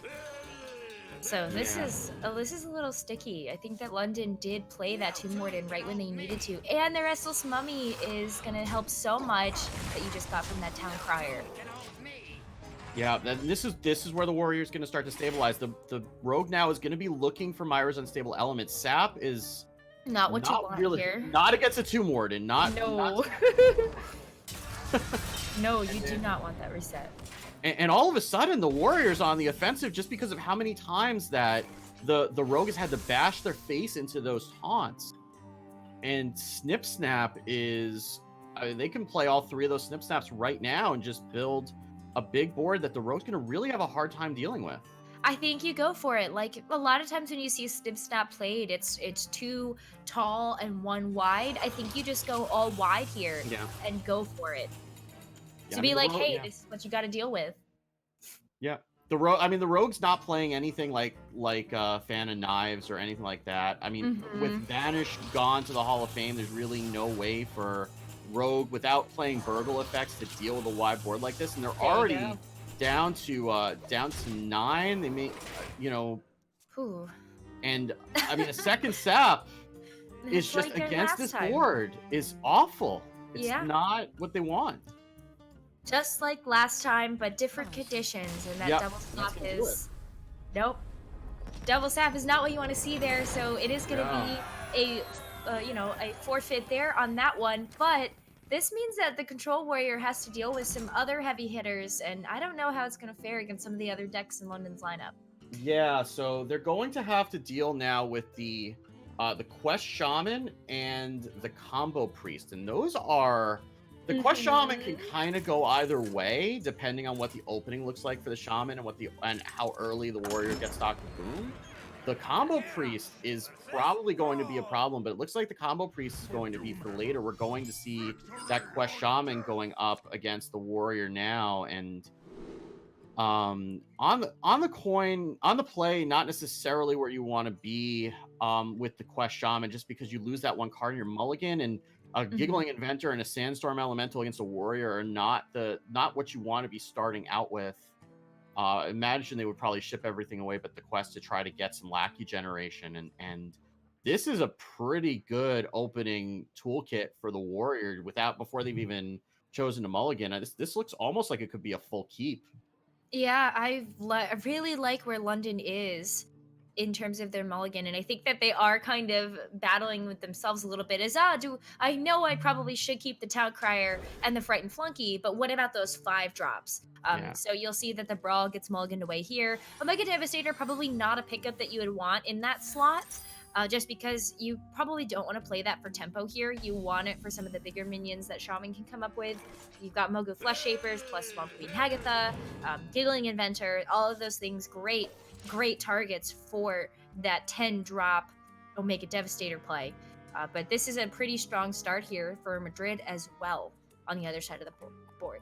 Yeah, and there is an argument for holding on to that brawl. I was playing this matchup as the control warrior last night, and I had the same situation where I had both the Dinomatic and the brawl in hand. I shipped away the brawl and then got blown out by Mogu Flesh Shaper into Mutate on like turn 3, and just could not clear it. And you know, the brawl would have been very useful for being able to get through that. So, you know, it'll be interesting to see how this turns out. Now, we do see the Mogu Flesh Shaper in hand along with a lackey and the weaponized wasp for Madrid, but a lot of tools in hand for London. Gonna get this Frightened Flunky down, and extra Tomb Warden seems pretty good to me.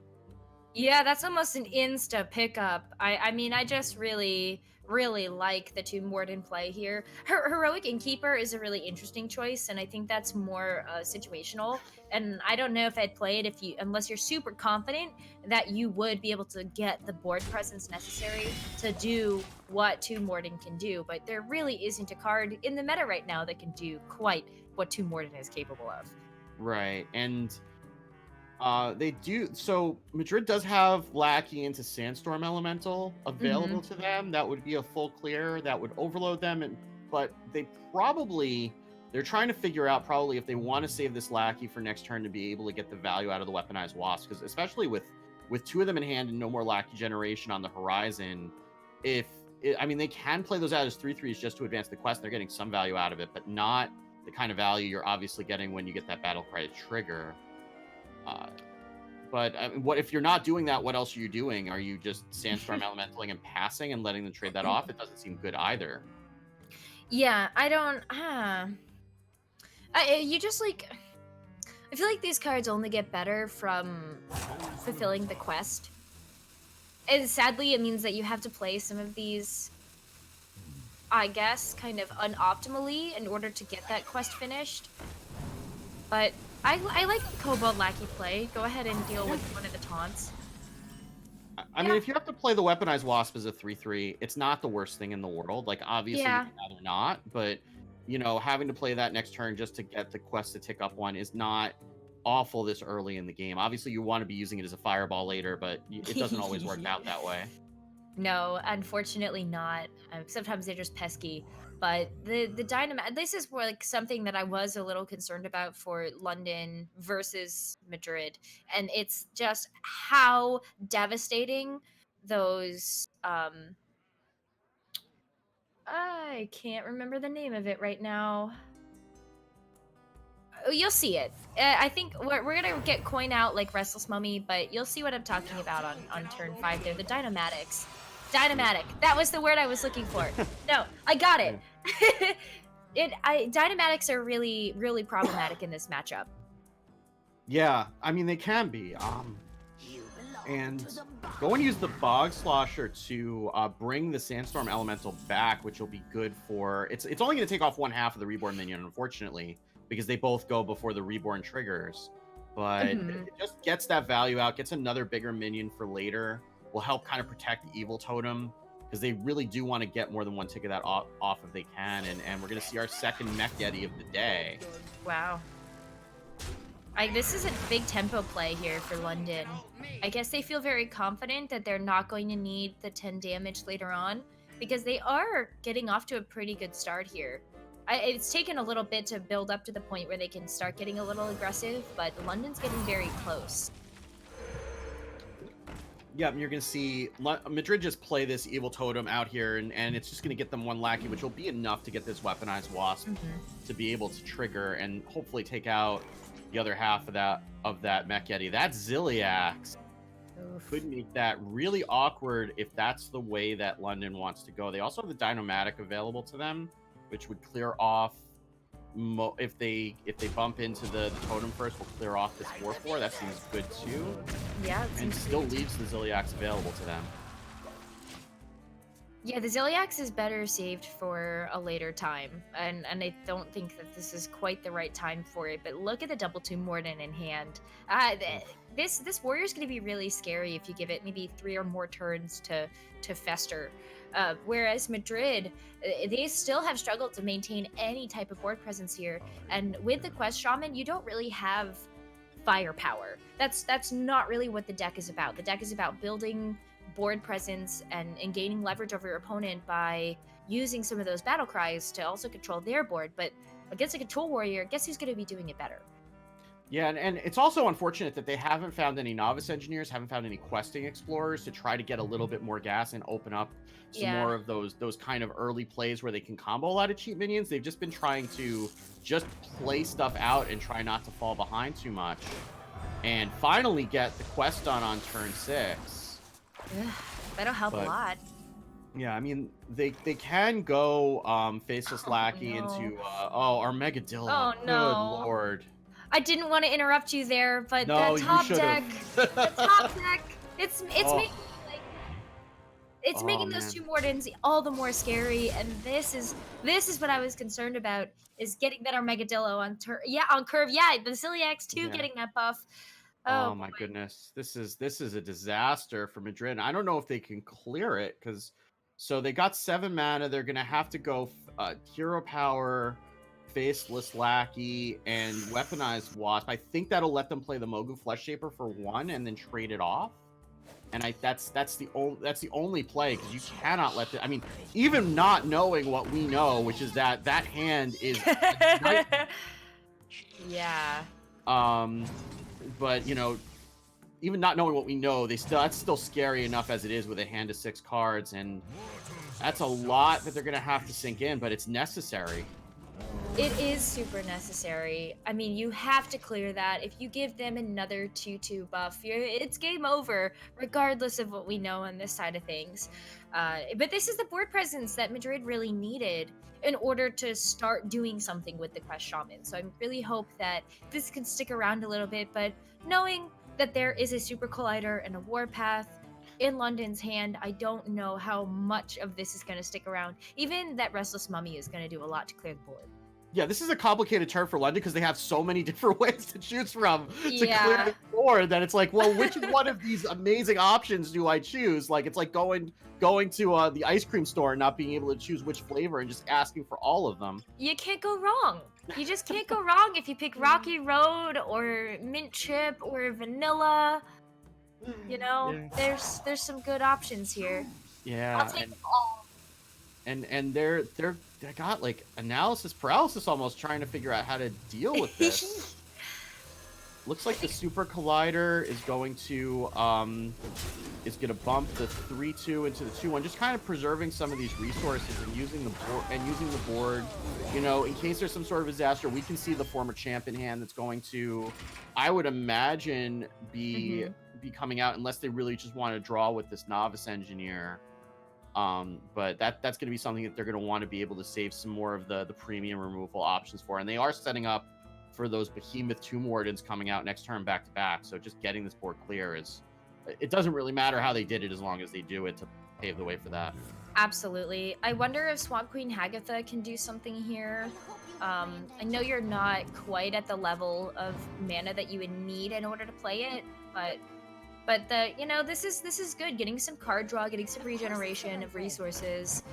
The Questing Explorer is pretty good too, just to get a body on board here. But you're really looking at finding some sort of answer for this. Yeah. This. Yeah, I would imagine Swamp Queen Hagatha is going to be on the tap for next turn, because they don't have an answer for this. And Swamp Queen Hagatha lets you choose. It gives you 2 copies of it, and it lets you. So it gives you a little bit more flexibility in being able to find some answers. And then those also get backloaded into the Shutterwalk for later. So that's something to keep in mind as well. Though, yes, I don't know if we're getting the Shutterwalk at this point. I don't think so. Going. No, I think you might have had a premonition there, Wicked, because I don't know if we're quite going to get to the point of seeing a Shutterwalk hit the floor. Well, I mean, if they can find Plague of Murlocs off of that Swamp Queen Hagatha and get 2 copies of that, that could turn things around a little bit, because that'll at least deal with the other Tomb Warden. But you know, we're grasping for things right now. I mean, they also could just try to find some stuff with the lackeys. Just start getting some lackeys off the Cable Rat, use the Weaponized Wasp to start chipping away at this first wave. But you got to find time to play that Hagatha, because that's the way you're going to get yourself out of this. Yeah, this is just like I feel like this is where you have to go with your hero power and you have to go with Agatha and see if some sort of saving grace comes up from what you do get a chance to choose. I just like I don't know, maybe it's just me, but when I see this in maybe one of my latter games, I don't know how much I decide to kind of keep playing it or playing Yeah. against it.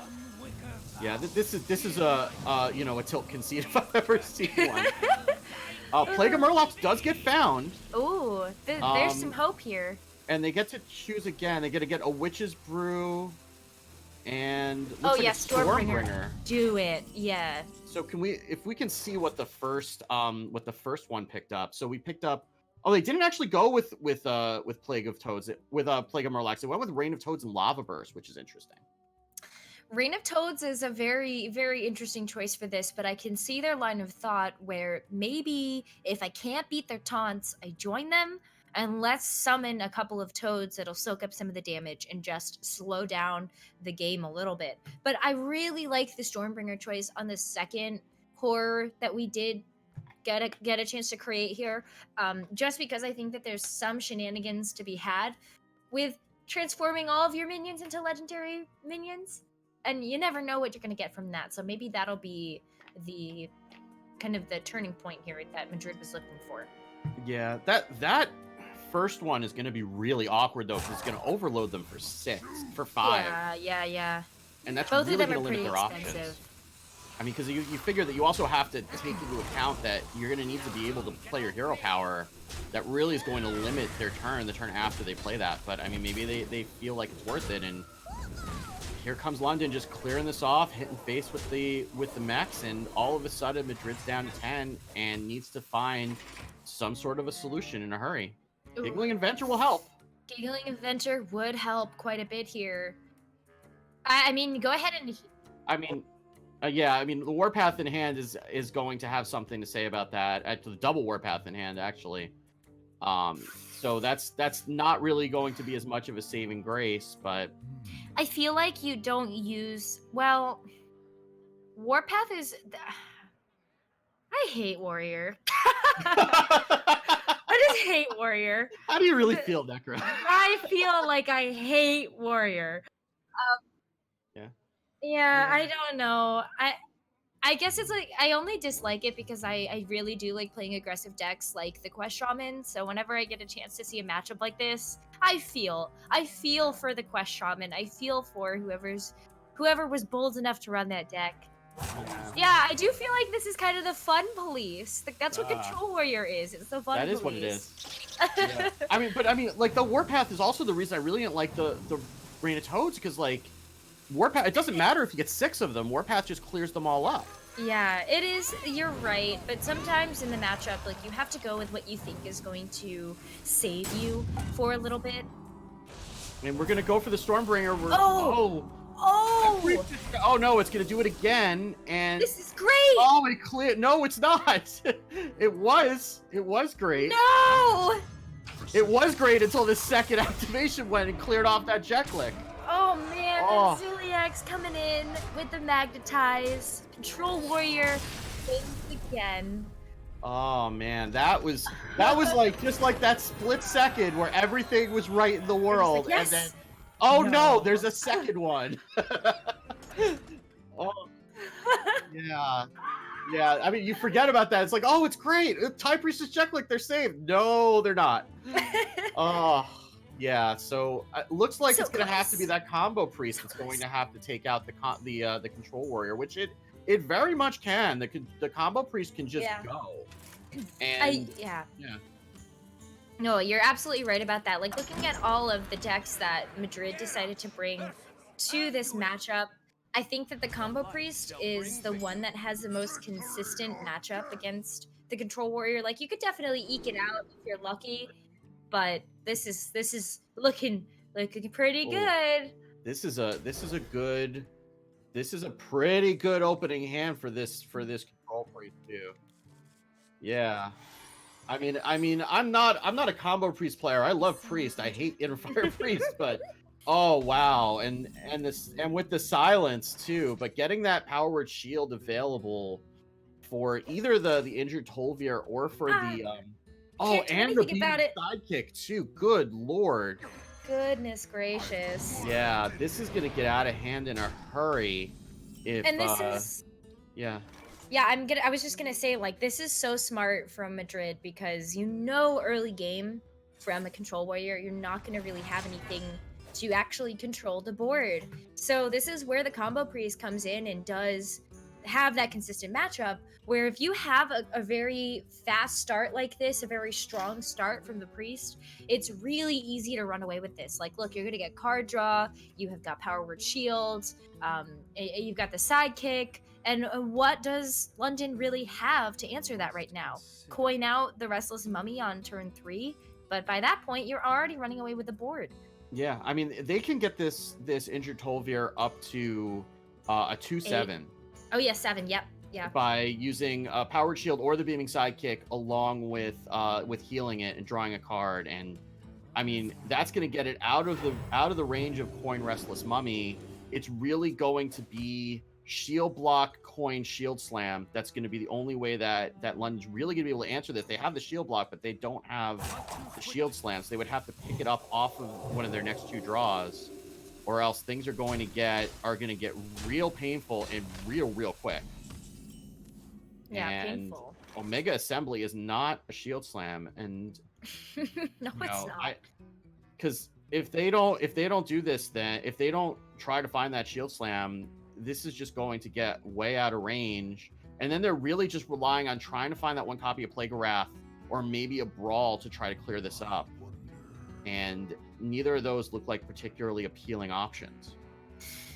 Yeah, this is not really the place that the warrior wants to be, but if they do get a chance to shield block, shield slam at some point and maybe clear out that pesky taunt, then they might be in a better position. But this is several turns now that you've given the upper hand to Madrid.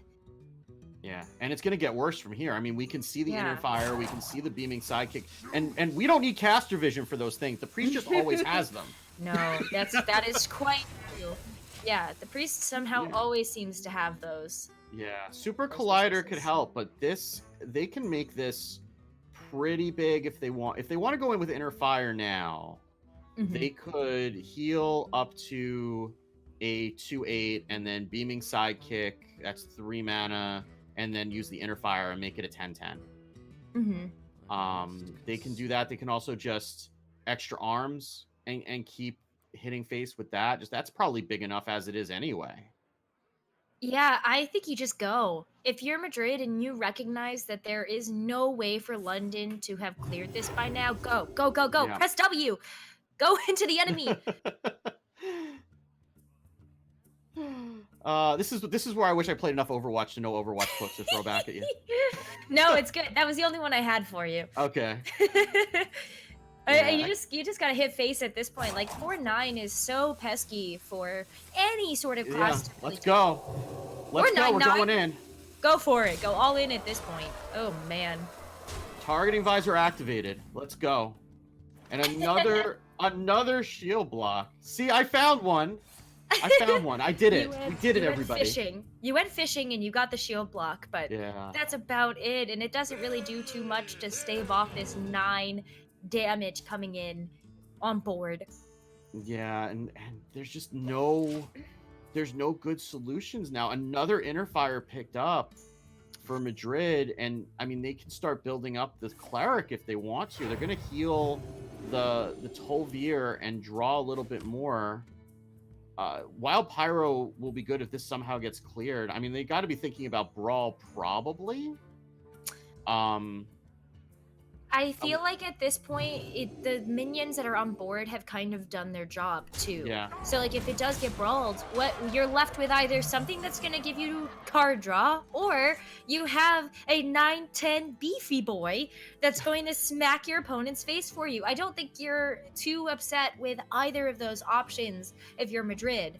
And I think this is the turning point that they were waiting for, is just get this combo priest out there. And hey, you know what? We've got a pretty good matchup with the combo priest if we're going to be playing against the hunter next. So I don't think they're too upset.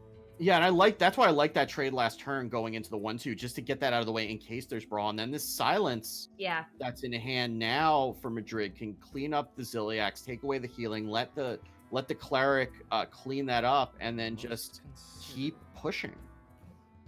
Go, And, go. You know, it's just a matter of like what else are they going to do with their turn?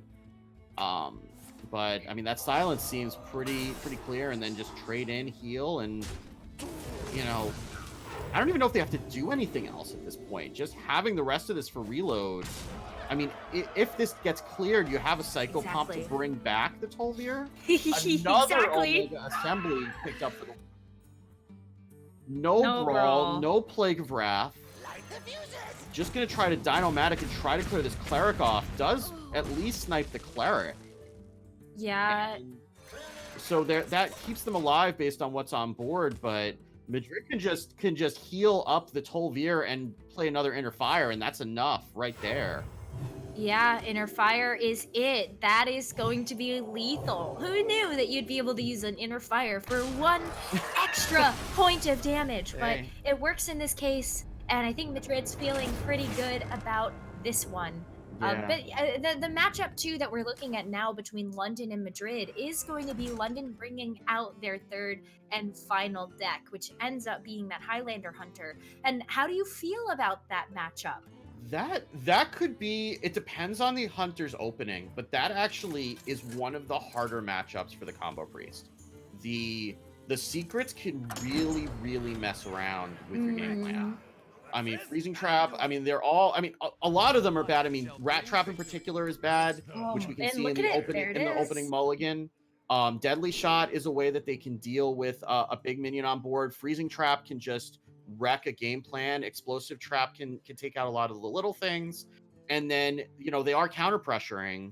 So if the Highlander Hunter can stay ahead on board and use the secrets to prevent the priest from getting their game plan together, then they can turn that around. It's just going to be a matter of, do they get the right tools when they need them to be able to prevent that? But right now we're seeing Madrid with a handful of spells and no minions to play them on, so I would imagine they'd be chipping away a lot of this, if not all of it.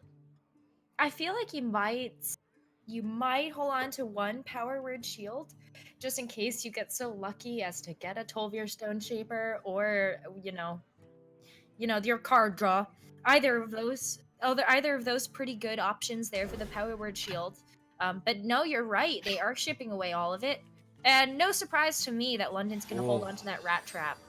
Yeah, and that's Subject 9 in London's hand. Wow. London's open draw is huge. First of all, it just thins out the entire deck.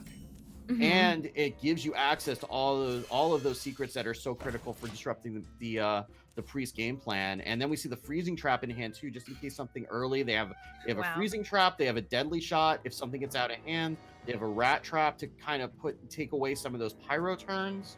This is as close to a dream hand for London in this matchup as they could possibly get to, and with the slow start from Madrid only really having the pyro available to them if they decide to play it here. Yeah, you know what I said before in that last game of the set, where, you know, Madrid's not going to feel too bad about this matchup. That was in a scenario where they were still with that strong start and not against what we know London has in their hand. Right. So, you know, that was kind of the one scenario that I saw. I was like, oh yeah, Madrid's got this. But I think that with this hand, this is going to be a really quick ramp up here for London. Yeah, that extra arms pickup is pretty important. Like, if London doesn't deal with this, and I mean, they can Deadly Shot or Kill Command. I think that would probably be an overreaction, and I think they would see it that way too. But even if they decide not to attack with the pyro, they can still extra arms or play the Acolyte and Circle of Healing, which will both of those will clear out the Shimmerfly and will allow them to develop on board. So this Rat Trap is important mostly because it will get in the way of some of those strategies, but also Madrid just hasn't tested for anything yet. Like, in a Highlander deck, you know which secrets have been played because there's only one of each, but this is the first secret, so Madrid doesn't have any way to know that this is not Freezing Trap, and they're going to have to play around it accordingly. And pressure plate is also a problem for the combo priest when they only have one minion on board. Yeah, that spell in particular from the hunter is a scary one for anyone to play against. Like, you just don't want to lose any of your minions so early. So I would be really conscientious of what that could be if I was Madrid. You don't want to be staring down a 6/6 rat, and you definitely don't want to lose anything. So you're going to be playing this super safe, and I think that's smart until they figure out exactly what it is. But as we know, Wicked, this is going to get more complicated as, you know, we've got a freezing trap available from London. We also have Subject 9 coming up in a couple of turns, and as soon as you start testing and eliminating things, you're going to have to start doing other things too. But look at that draw. Yeah, High Priest Ahmet is a big deal, as is the Psychopomp, actually. Because the Psychopomp, the only thing that's died has been that Acolyte. That Psychopomp is going to represent a lot of card draw if that's the way that Madrid wants to go. They have a couple of ways they can go with this turn. Mm-hmm. They know that this is not Freezing Trap or Pressure Plate because they tested for those, and there hasn't been another secret. Yeah. So they have a few ways they can go. They do have to be... Psychopomp would be great also for testing for Snipe. Mm-hmm. Which no, they tested for that also by playing the Acolyte. They're just gonna play out this High Priest Ahmet, and I don't know if London's necessarily gonna be able to deal with this. It's a threat staying on board. The freezing trap doesn't really help it. Mm-hmm. And you do have the Desert Spear to be able to take out the Pyro, but that doesn't leave you enough mana to be able to also Deadly Shot away the Ahmet, and then that Psychopomp, if it comes down behind it with a 1/7 Acolyte, that could be a big problem. Yeah, see, I wonder if you just roll the dice on this a little bit. But that's the other thing, is you only have one copy of Deadly Shot. So you don't want to use that and miss, because the Wild Pyromancer has a chance to come back here. We already pointed out that the Psychopomp's in the back here for Madrid, and that will pull either the Wild Pyromancer that'll do a lot to the Hunter's board, but not your own, with that High Priestess of Not sitting on the board. Or it brings back your card draw. So either way, not a super great position for London to be in. And I think we're going to see this Desert Spear hit just in case Madrid doesn't have anything to follow up with that. Okay, I kind of like this. They're gonna take a little bit of this health off of the... Yeah, I like that play better. Just to make it so that, you know, the minions that come out are like 1/6 instead of 1/7. It's a small difference, but I mean, when you're talking about doubling health and then using Inner Fire, that's still 2 points of health. That 2 points of damage rather that's preventing, and you know, putting down another secret. But this Psychopomp is going to be a very big deal regardless of what it pulls. Oof.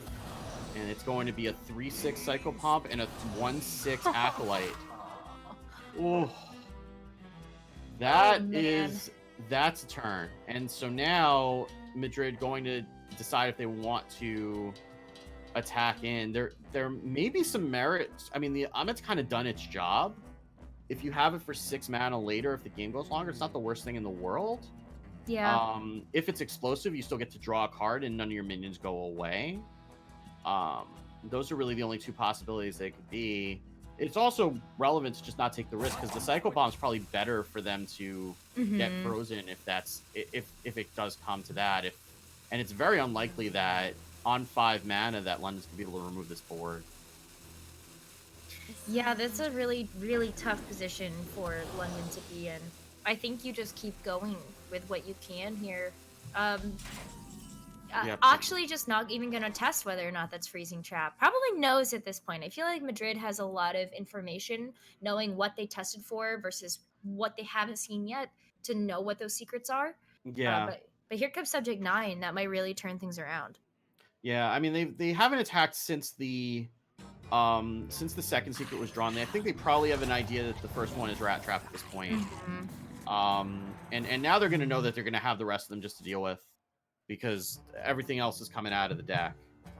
Yeah, everything is going to be really good here for London. Yeah, this is... I mean, the Subject 9, they kind of have to play it, but it does not...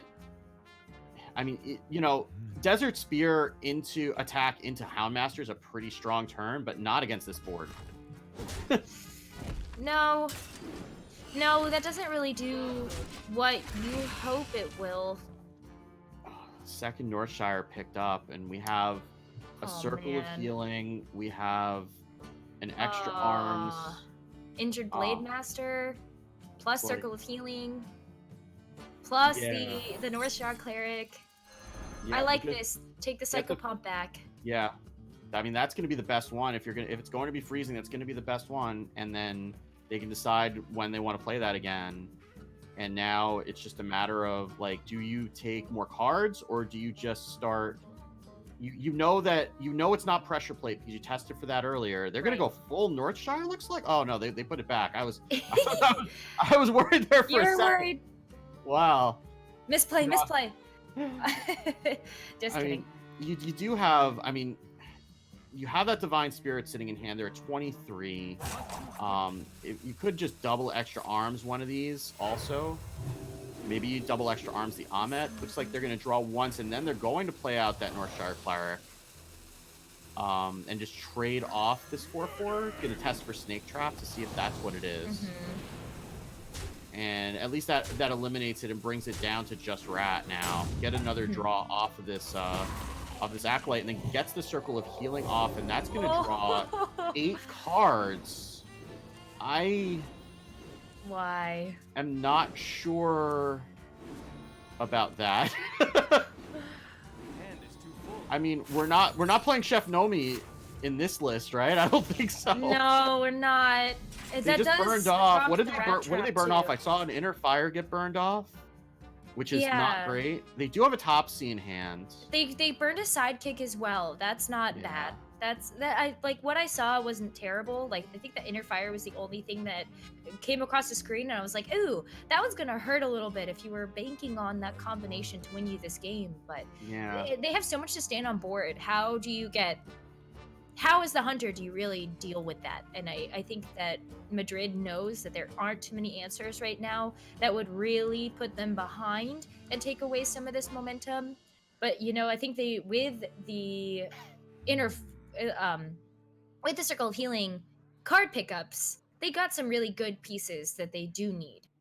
Yeah, I just wonder why you needed to play the second Northshire, because I mean you're already testing for Rat Trap with that play before the second Northshire, I think.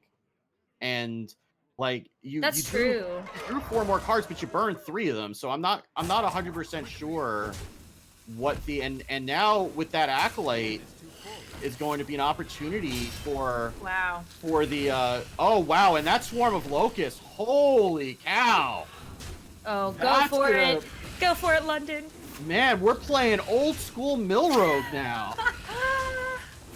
Wow. Extra arms. Light Warden gone. Psycho Pomp gone. Second Pyromancer. Pyro gone. Like, Both Light Wardens gone. How many cards are left in the deck now? I think that's like 2 or 3 cards. Wow. Yeah. Now, did they pick up the second Divine Spirit? I don't think they did. Can they get there? It's 22, right? That's going to be Oh my god. 8. They're gonna try. They are gonna try The here. Sidekick's going to get to 10. The Divine Spirit's going to get to 20. And then the two clerics and I guess that answers the question, why did they play the other cleric? Well, I guess not. They didn't need it. They got to 24. But despite burning half their deck with that play the last turn, Wow. still managed to get there and take the win over the Highlander Hunter. And despite the opening, the dream opening from the Hunter, despite the terrible opening for the Priest, just got there. And Stop there. boy, Combo Priest is a good deck. Combo Priest is nutty. I remember, when I was playing in a tournament recently, and I was looking at Combo Priest, bringing it as a part of like a shield ban lineup. But my goodness, does it work in last hero standing? If that's the last hero that you're standing on, and you're just living on a prayer there, then Priest could get you there. I think that's what we learned from this set. Wow. Yeah, I mean, don't underestimate it. I mean, those were some unorthodox lines that that Madrid took in that last game, but it paid off for them. I mean, I don't know that I still don't know that I understand the second cleric. Like I'm still kind of confused why that was played, but I mean, it if we're going to be results oriented, it worked. So it got them over the line. It's wow, that deck is good. It's Yeah. good. And and congrats to Madrid on going up 1-0 this week on the back of that priest play and taking that over the warrior and then over the Highlander Hunter, which is an unfavored matchup for them. But sometimes priest just gets you. Priest does just get you. I feel like that's kind of one of those decks that I think, honestly, when I'm looking at the play that London was able to do in that scenario, I think they played exactly how they needed to. Yeah. Especially because they were given a great starting hand and they just tried to put out as much pressure as possible. But I think that they were surprised by how many pieces that Priest did pick up at the very end that got them to that 24 points of damage. Yeah. I mean, I agree with you. I'm a little confused about that second cleric play as well, but it got them that extra card. Doesn't matter. Got them the Yeah, extra card. And I mean, it just shows you, like, if you've been looking at this deck and not understanding why High Priest Ahmed's such a powerful card, I mean, that was the reason that they won that game. I mean, they took advantage of it very well, but High Priest Ahmed just changes the game so much, and it's a very, very difficult minion to get rid of. And if it sticks, I mean, we saw the Armadillo go in the other direction when it stuck, and this one too, if it sticks, it just can just blow the game out. Yeah, absolutely. Well, 2 exciting sets today to kick off the first week of House Rivalries Nations Division. You had that one match earlier, Helsinki Masterminds taking over Berlin Lethal 3-2. And we had another 5-game set today between these two teams of London and Madrid, going in favor of Madrid. So great play to kick things off here. We had some great bees plays. We also had some great priest plays. And this is just a great start to the 7 weeks of Swiss that we get a chance to experience here for the Nations Division of House Rivalries. But none of this would be possible if we didn't have our lovely participants playing and if we didn't have some incredible sponsors making sure this event could happen. We've got a couple of them here. 24 Hours Fitness, GameStop. I mean, I don't know about you, Wicked, but I love GameStop. That's kind of where I get most of my games from when I do end up buying something in a neat little package. Instead of like some of those online stores. But I love that they give the power to their players, and a lot of them esports players. They've done so much with Matcherino too in order to set up the tournament platforms where you can do a couple of small incentives to increase the prize pool for those tournaments. And of course, if you're